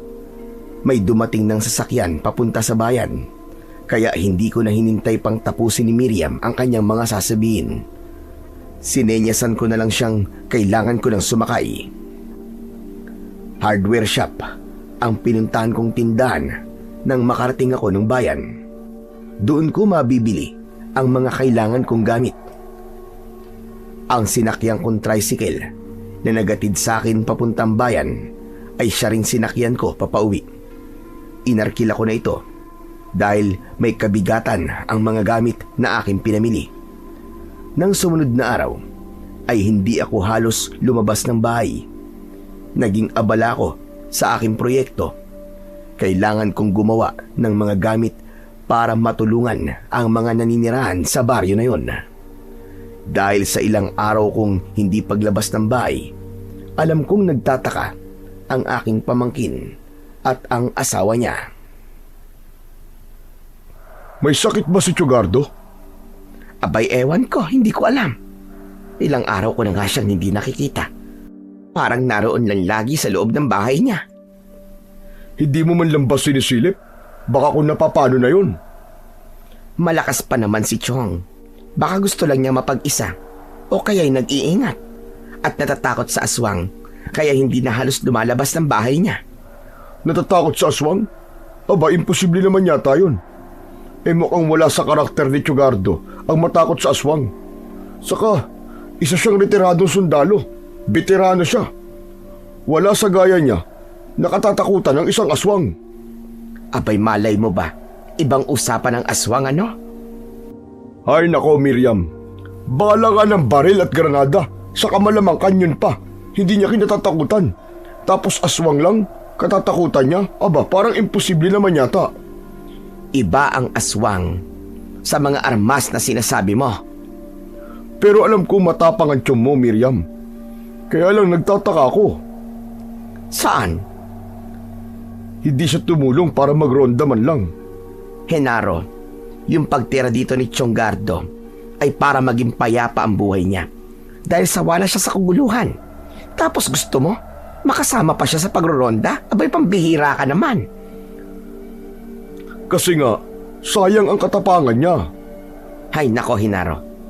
Hayaan mo na lamang ang tiyong ko. Huwag mo na siyang pakialaman pa.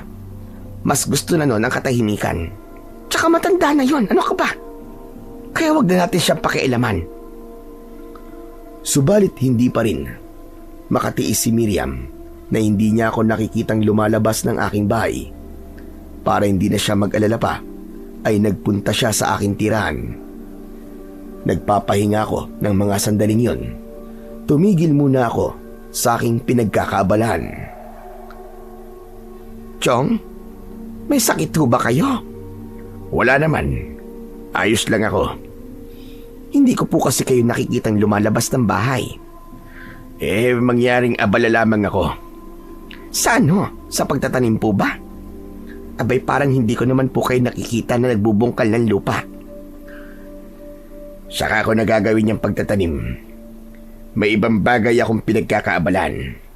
Ano ho ba yun, Chong? Malalaman mo rin, pamangkin. Basta't ayos lang ako. Kaya wag mo na akong alalahanin. Walang masamang nangyayari sa akin. Basta kung may problema po kayo, pumunta lang po kayo sa bahay namin, ha? Oo naman. Pero ngayon, wala akong problema. Kung meron mang problema akong iniisip, yun ay ang problema dito sa baryo nyo. Ang panggugulo po ng aswang, ang mabigat na problema po ng ating baryo. Kaya nga, nag-iisip ako ng paraan para makatulong. Minsan niyo na po nabanggit sa akin yan. Oo, at hindi yung biro. Kundi gagawin ko yun. Siguro nga, kaya ako napadpad sa lugar na ito. Dahil yun ang magiging mission ko dito sa inyong lugar. Napakunot na lamang ng noo si Miriam. Hindi niya ganap na maintindihan ang nais kong sabihin. Kaya nagpaalam na lamang siya at tuluyan ng umalis.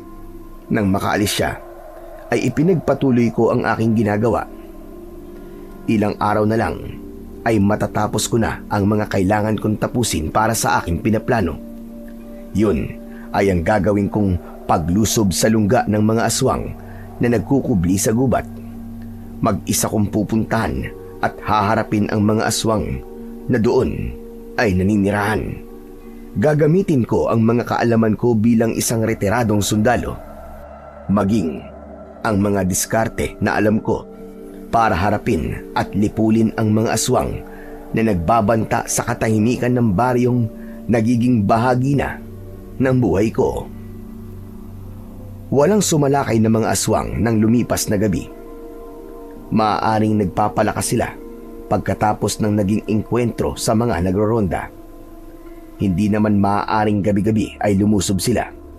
Kailangan din nilang magpahinga at pagplanuhan ang lahat. Kaya kinabukasan ay maaga akong umalis ng bahay. Hindi pa noon sumisikat ang araw. Dala ko ang isang malaking backpack na nakasabit sa aking likuran. Nasa loob nito ang mga gamit na kailangan ko. Sa aking bewang naman ay nakasabit ang isang gulok na binili ko sa bayan at pinatalasyon para sa aking gagawing misyon sa gubat. Nasa loob naman ng pantalon ko ang puting ngipin ng tikbalang na nakuha ko nang makaengkwentro ko ito. Dahil madilim pa nang ako'y umalis, kaya naman maliwanag na ang gubat nang ako'y makarating doon. Naghanap ako ng lugar na aking pansamantalang pagpapahingahan. Nakita ko ang 2 puno na may kalakihan. Sa pagitan nito ay maaari akong magpahinga muna. Nagtabas ako ng mga damo at ginawa ko yung bubong para meron akong masilungan at hindi mainitan. Hindi ko alam kung ilang araw akong mananatili sa gubat na yon. Hindi ko ipinagpaalam kay Miriam at Henaro ang ginawa kong pagtungo sa gubat. Kaya nang malaman nilang walang tao sa loob ng kubo ko, ay nag-alala sila. Wala ba sa bahay niya si Chugardo? Oo, Henaro. Paulit-ulit akong tumawag pero walang sumasagot. Kaya nga binuksan ko na yung bahay. Ayun, wala namang tao. Aba, saan kaya nagpunta yun? Hindi ko rin alam. Wala naman siya sinabi sa akin kung may lakad siya. Ang mga gamit niya naroon ba? Oo, naroon ang mga gamit niya. Pero wala naman palatandaan na umalis siya. Kung nakita siya ng taga rito, ay tsak sasabihin sa atin. Yun na nga eh. Hinaro, saan kaya nagpunta si Chugardo? Bakit siya nawawala? Naku po, hindi kaya... Anong hindi kaya, Hinaro? Ituloy mo yung sinasabi mo. Pinakakaba mo naman ako eh. Hindi kaya... tinangay siya ng aswang? Imposible yun. Sinabi mo di ba matapang si Chugardo? Hindi yung basta-basta papayag na kunin siya ng aswang. Eh paano? Kung may ginawa sa kanya ang aswang kaya nakuha siya. Ba't naman nila kukunin si Tsugardo? Anong kailangan sa kanya ng aswang? Abay malay mo. Gamitin nila, gawing pain. Ikaw, Hinaro, kung ano-ano sinasabi mo. Lalo mo lang akong pinakakape. Pero nasaan nga kaya si Tsugardo? Bakit siya umalis na hindi man lang nagpapaalam sa atin? Ay nako, ang matandang yon. Sa gubat na aking kinaroroonan, ay hindi ko patiyak kung saan sa lugar na yon nagkukuta ang mga aswang. Kaya, nagmatsyag ako at nakiramdam. Umakyat ako ng mataas na puno. Sa edad kong 60, ay kayang-kaya ko pang umakyat. Nang nasa taas na ako ng puno, ay nakita ko ang malawak na gubat. Tila tama ang lugar na kinaroroonan ko. Dahil may natanaw akong usok, ibig sabihin ay merong naninirahan sa lugar na yon.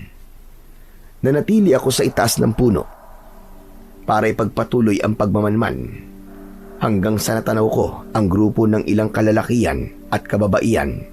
Sa kanilang anyo ay mababakas ang kakaiba nilang kilos. Maging ang kanilang mga mata ay maitim ang paligid, kaya mapapansing madilim ang kanilang mga muka. Kaya natitiyak kong sila ang mga naninirahan sa lugar na natanaw ko kung saan ay mayroong usok. Malakas ang kutob ko na sila ang mga aswang na sumasalakay sa aming baryo. Wari merong gagawing pagtitipon sa lugar ng mga aswang. Kaya kung meron silang gagawing pagtitipon, ay tiyak na hindi mo na sila lilika ng kaguluhan sa baryo. Kaya tama lang ang pagkakataong yun. Dahil magagawa ko ang aking pinaplano.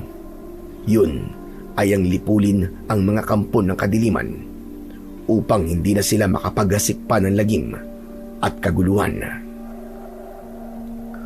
Ngayong pagbibilog ng buwan, ay ihahanda natin ang ating handog para sa susunod na saling lahi ng ating lipi. Inihanda na ang dambana para sa handog, pinunong barbaro. Tiyakin na makakasama natin lahat ng mga kauri natin para saksihan ang ating seremonyas. Oo, pinuno, dahil alam kong espesyal ang sandaling yun. Pero bakit siya ang napili nyo?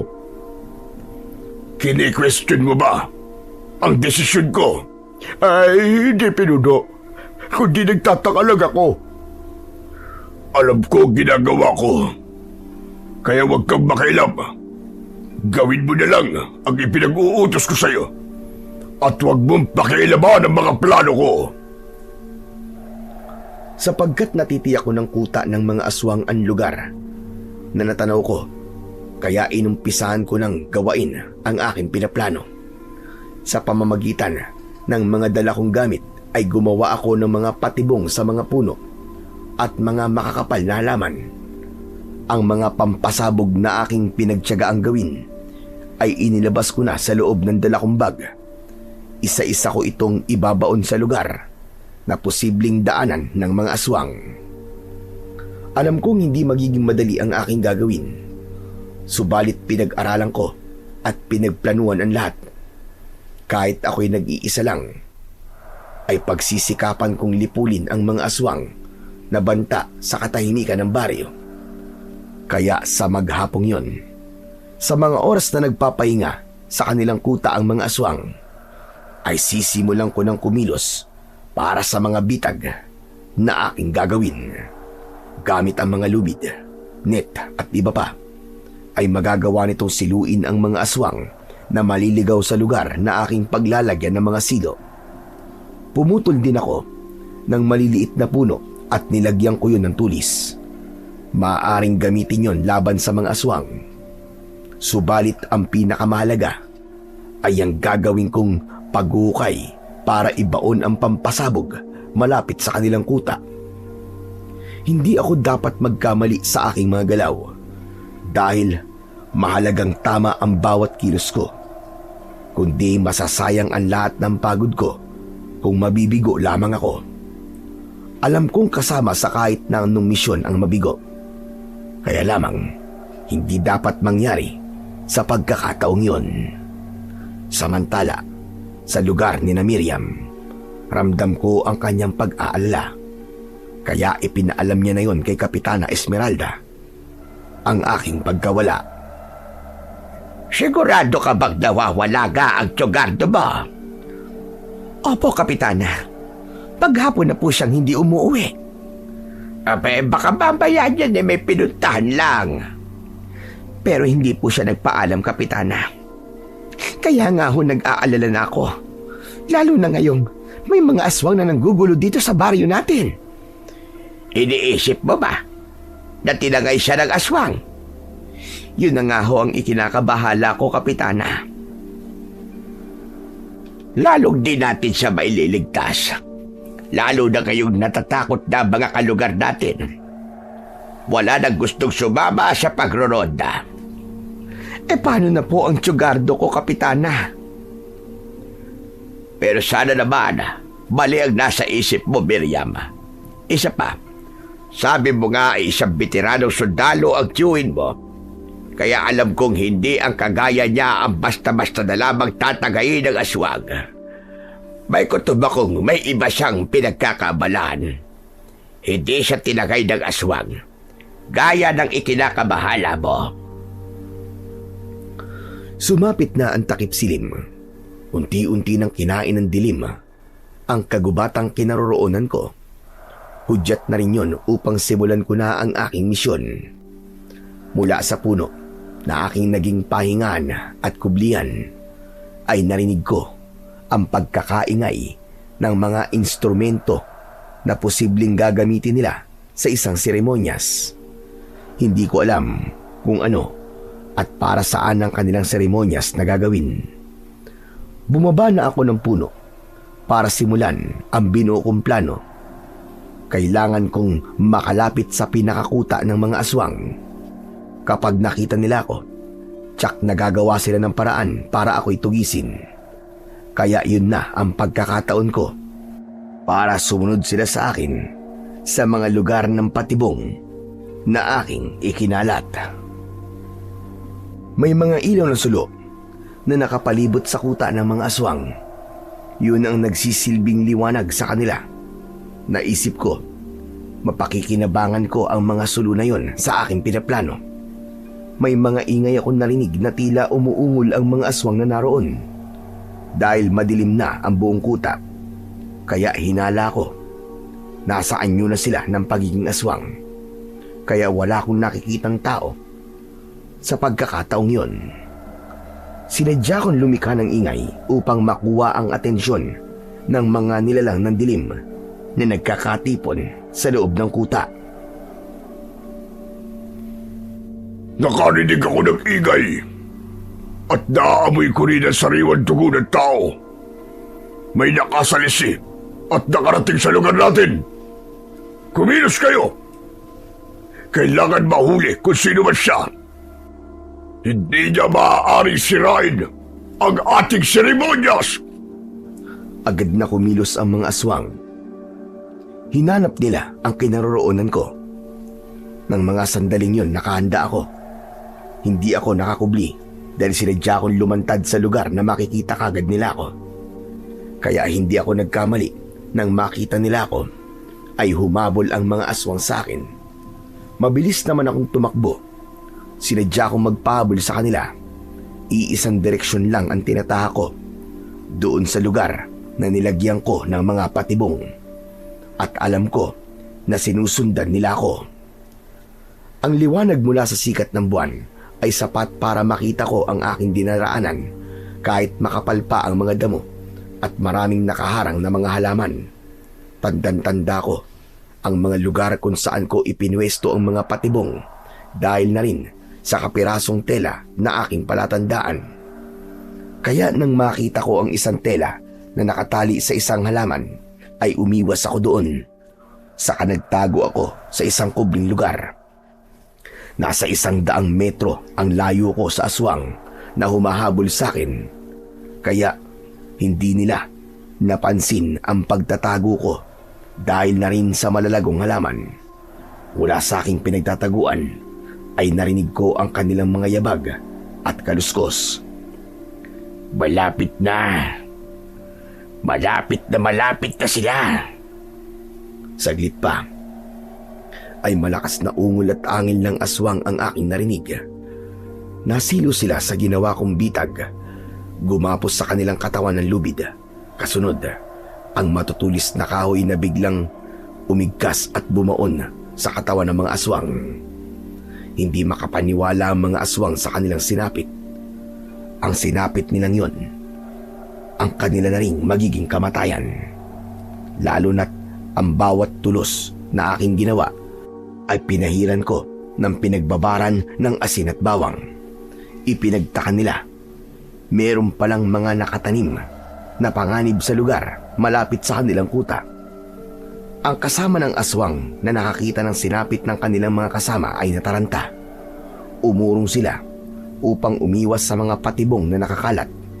Subalit sa bawat pag-akbang nila paurong ay nakakaapak naman sila ng itinanim kong pampasabog.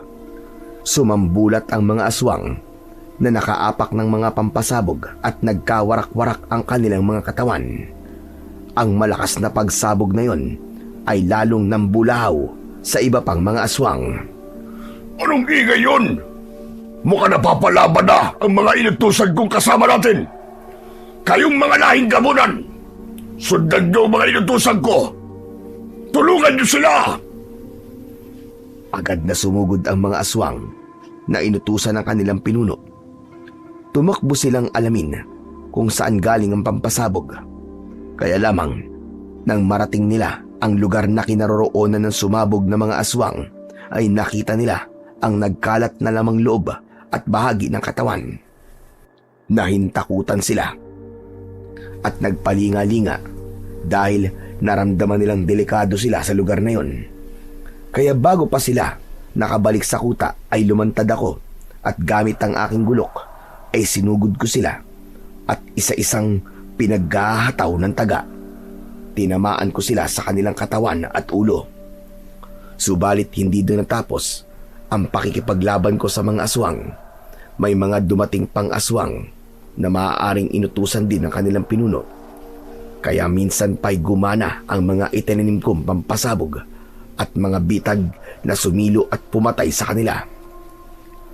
Walang nakaligtas sa kanila dahil sa bawat pampasabog na aking itinanim na kanilang naapakan ay hindi lang isang aswang ang bumubulagta.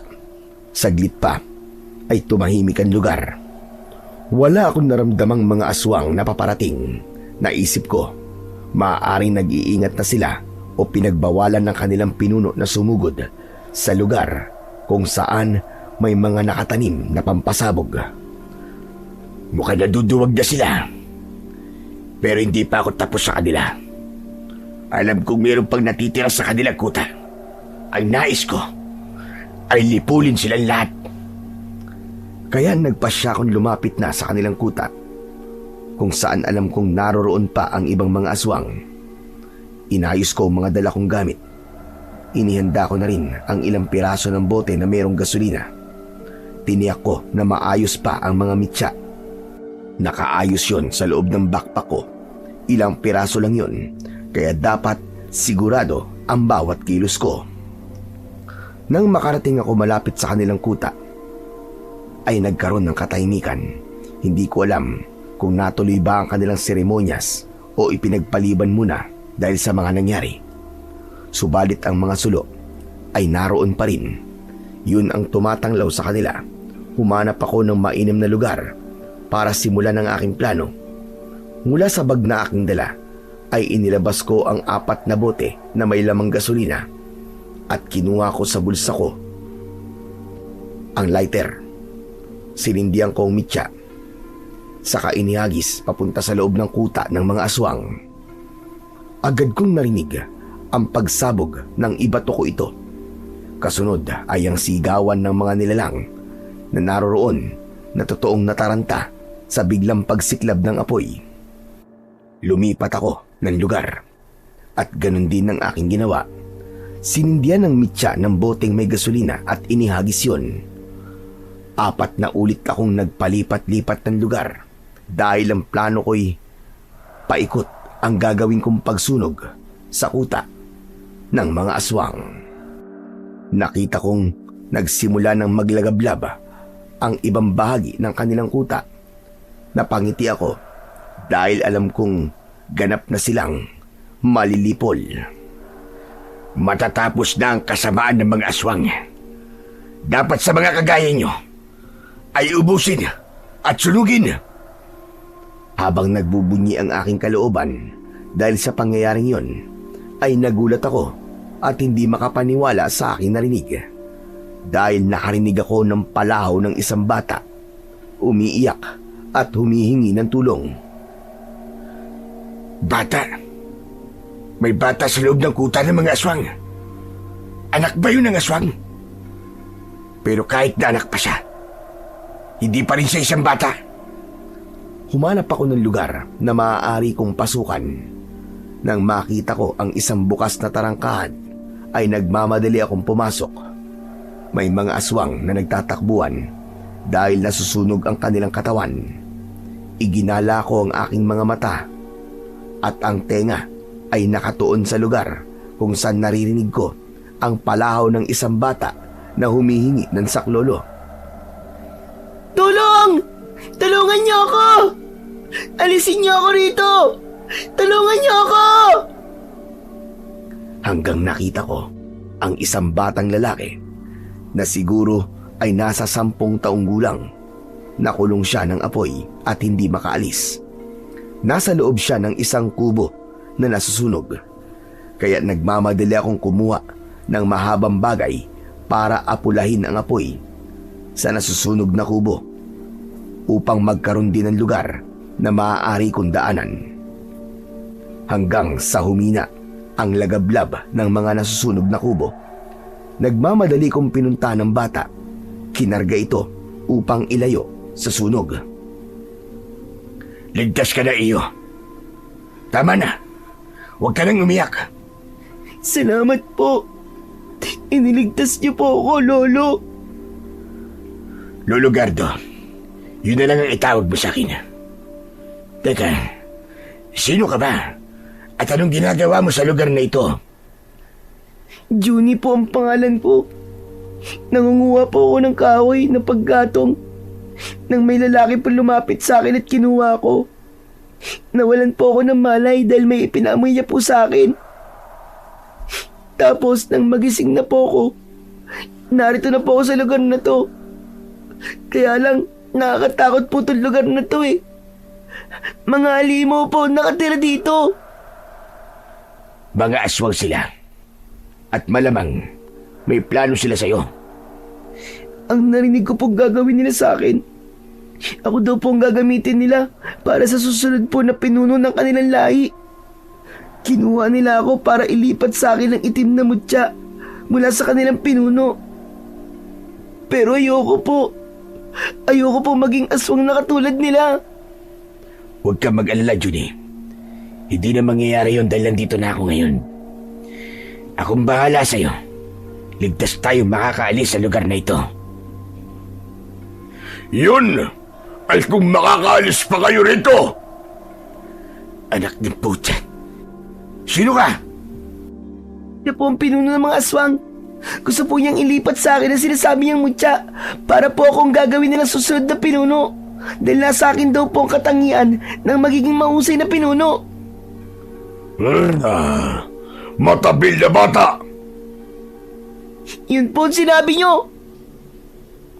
Pero hindi na yung mangyayari. Dahil mas maiging patayin ka na rin. Kasama na matandang pakialamero na yan! Subukan mo na pakialaman ng batang ito. At may paglalagyang kajablong buwang ka. Mayabang na matanda. Hindi mo kilala ang kaharap mo. Wala akong pakialam kung sino ka man. Basta ang alam ko, masama ka. At ikaw ang may pakana ng nangyaring lagim sa baryo namin. Mga kampon mo, ang mga aswang na pumapatay at nag-aasik doon ang gulo. Dapat lang yun. Dahil masasama ang mga naninirahan doon. Malulupit kayo. Kaya dapat lamang na pagbayaran nyo ang ginawa nyo sa mga kauri naming aswang. Kayo ang pumilit sa amin para tuluyang maging masama. Kayo nagpasimula. Kaya wag mo nang baluktutin yun. Kayo ang unang nanira at puminsala sa kanilang kabuhayan. Inatake niyo mga hayop na kanilang ikinabubuhay. At para matapos ng lahat ng kaguluhan, kayo ang dapat na mawala. Hindi pa ako natatapos sa aking sasabihin nang biglang sumugod ang pinunong aswang. Umatake siya. Subalit, naihanda ko ang aking gulok na nakasabit sa aking bewang. Agad kong kinuha yon at pasulubong na itinarak sa katawan ng pinunong aswang. Bumaon yon sa kanyang katawan lagpas sa kanyang likod. Umangil at pumalahaw ito. Lalong nagwala. Hinugot ko ang mahabang gulok. Umagos ang dugo sa sugat sa kanyang tiyan.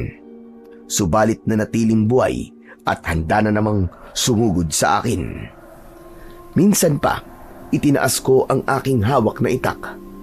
Nakahanda ako sa muli niyang pagsalakay, kaya lamang sa halip na sa akin lumapit ay biglang bumaling sa kinaroroonan ng batang si Juni. Siya ang sinunggaban nito. Hindi man kita mapatay, tanda. Ito na lang batang iniligtas mo. Makaganti man lang ako sa'yo. Wag po! Maawa po kayo sa akin! Wag niyo po akong papatayin! Wag po! Ikaw na lamang ang papatayin ko! Nag-aalala akong lumapit para iligtas si Juni. Dahil alam kong hindi nagbibiro ang pinunong aswang. Tiyak papatayin nito ang bata. Noon ko lang nakilala si Juni, pero hindi ko siya maaaring pabayaan. Wag! Maawa ka sa bata! Wag mo siyang idamay! Akala ko ba, importante siya sa'yo? Hindi na. Dahil sinira na niya ang mga plano ko. Nagkamali ang mga kampun ko sa pagkuha sa kanya. Kaya pakawalan niyo na po ako! Bitiwan niyo na po ako! Bibitiwan lang kita kapag patay ka na! Nagpupumiglas ang bata para makawala sa pagkakahawak ng aswang. Dahil sa pagpupumiglas nito, ay may lumabas na kwintas mula sa loob ng kanyang suot na t-shirt. Kakaiba ang kwintas na yon. Ang palawit nito ay isang tila butil ng perlas. Nagliwanag ito at ang liwanag ay sumilaw sa mata ng aswang. Hindi kinaya ng aswang ang liwanag. Nabitiwan ng aswang na si Barbaro ang bata para takpan ang kanyang mga mata upang di siya masilaw sa liwanag. Sinamantala ko naman ang pagkakataon na yon upang minsan pa'y itarak sa katawan ng pinunong aswang ang hawak kong mahaba at matalas na itak. Paulit-ulit kong isinaksak yon sa kahinayaang nakabaon. Lalong pumalaw at umatungal ang nasasaktang aswang. Saglit pa ay unti-unting nanghina at bumulagta ng walang buhay sa lupa. Nagawa kong talunin ang pinuno ng aswang. Alam kong malaking tulong sa akin ang tangan ko na puting ngipin ng tikbalang para maging mas malakas ako. Nagmamadali kong pinuntahan si Juni na nanginginig pa rin sa takot. Niyakap ko ang bata at pinakalma. Tama na. Huwag ka nang umiyak. Patay na ang halimaw. Wala na siya. Hindi niya na tayo mapapakialaman. Salamat po. Maraming salamat po, Lolo Gardo. Napatitig ako sa kwintas ni Juni. Pamilyar sa akin ang kwintas na yon. Hindi ako maaaring magkamali. Bakit titig na titig po kayo sa kwintas ko? Hindi ko po alam na may power up po pala ang kwintas ko na to. Lagi lang po kasi itong nakatago sa t-shirt ko eh. Siguro po kung nakalabas to, baka hindi na po ako nabiyag ng mga aswang at hindi po ako nadala rito. Saan ba galing ang kwintas mo na yan, Juni? Bigay po to sa akin ng namatay kong nanay. Sabi po ng nanay ko, pinamana raw po to sa kanya ng nanay niya. Ng lola ko po. Anong pangalan ng lola mo? Lola Soledad po. Soledad Santo Cristo. Pagkarinig ko ng pangalan na yon na binanggit ni Juni, napayakap ako ng maigpit sa bata. Kasabay, ang pagdaloy ng alaala tungkol kay Soledad Santo Cristo. Ang nag-iisang babaeng minahal ko. Hindi ko siya nabalikan dahil sa palipat-lipat kong destino. Ang kwintas na suot ni Juni, ang tanging alaala ko sa kanya, nakatunayan ng aking pagmamahal upang balikan siya. Kwintas yun na may mutya ng buhay na bato. Bago kami nagkalayo ni Soledad, ay nasabi niyang nagdadalang tao siya. Kaya ngayon, hindi ko na kailangang alamin pa. Ramdam ko at sa lukso ng dugo, ang batang kasama at yakap ko ngayon ay aking apo dahil anak siya ng anak namin ni Soledad. Bakit niyo po ako niyayakap, Lolo? Natutuwa lang ako sa iyo, Juni. Gusto mo na bang bumalik sa inyo? Wala na po akong babalikan. Ulila na po ako. Nag-iisa lang ako. Kaya sumama ka na lang sa akin. Gusto mo ba akong maging lolo? Opo, gustong gusto ko po, Lolo Gardo. Kasi po mabait po kayo. At iniligtas niyo po ang buhay ko. Tapos na at nalipol na ang mga aswang. Kasama ko nang bumaba ng gubat si Juni, ang aking apo. Saka ko na lang sasabihin sa kanya ang katotohanan at ang buong kwento. Ikinagulat naman ni na Miriam at Hinaro nang ako'y makita. Pero masaya sila dahil buhay pa ako. Maraming tanong sa kanilang mga mata. Lahat ng yon ay isa-isa kong sasagutin at ipapaliwanag sa kanila kapag katapos kong magpahinga. Wala na. Ubus na ang mga aswang. Magiging payapa na uli ang baryo na ito. Kung dumarating man ang mga hindi pangkaraniwang pangyayari na nakakapinsala ng ating buhay at pamumuhay, maging positibo lang tayo na laging maglalaan ang tadhana ng taong tutulong sa atin dahil hindi pahihintulutan ng may kapal na mamalagi ang kadiliman, kundi gagawa siya ng paraan upang tayo'y tulungan para maghari ang katahimikan at kapayapaan. Hanggang dito na lamang po ang kwento. At maraming salamat po sa walang sawa niyong pakikinig at pagsuporta sa aking mga YouTube channel na The Voice Addict at mga kwento ni Apong Isaac. Hanggang sa muli at pagpalain po nawa kayo ng Diyos na may kapal.